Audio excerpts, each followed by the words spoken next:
வணக்கம் நண்பர்களே, இன்றைக்கி செம்பருத்தி டீ எப்படி போடலான்னு பார்க்கலாம் வாங்க. அதுக்கு தேவையான செம்பருத்தி பூ பறித்து எடுத்துக்கலாம்.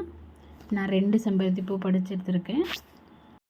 பறிச்சுட்டு வாங்க டீ எப்படி ரெடி பண்ணலான்னு பார்க்கலாம். முதல்ல செம்பருத்தி பூவில் இருக்கிற மகரத்தை தனியாக ரிமூவ் பண்ணிட்டு இதெல்லாம் மட்டும் செம்பருத்தி டீக்காக எடுத்துக்கலாம். ஒரு பாத்திரத்தில் 2 டம்ளர் அளவுக்கு இந்த டம்ளரில் தண்ணி சேர்த்துக்கலாம். சேர்த்துட்டு நல்லா கொஞ்சம் கொதிச்சு வர டைமில் செம்பருத்தி இதழ்களை சேர்த்துக்கலாம். சேர்த்துட்டு நல்லா கொதிக்கட்டும்.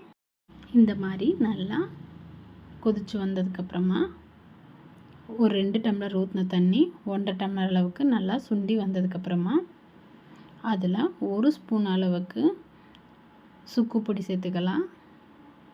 இந்த ஸ்பூனில் சேர்த்துட்டு நல்லா சுக்கு கொதிச்சு வரட்டும்.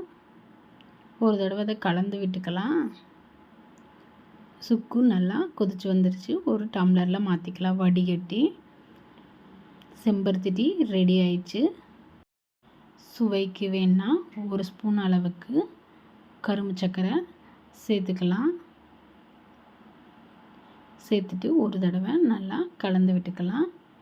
இது ஆப்ஷனல். உங்களுக்கு இந்த வீடியோ பிடிச்சிருந்தால் லைக் பண்ணி சப்ஸ்கிரைப் பண்ணிக்கோங்க. தேங்க்யூ ஃபார் வாட்சிங்.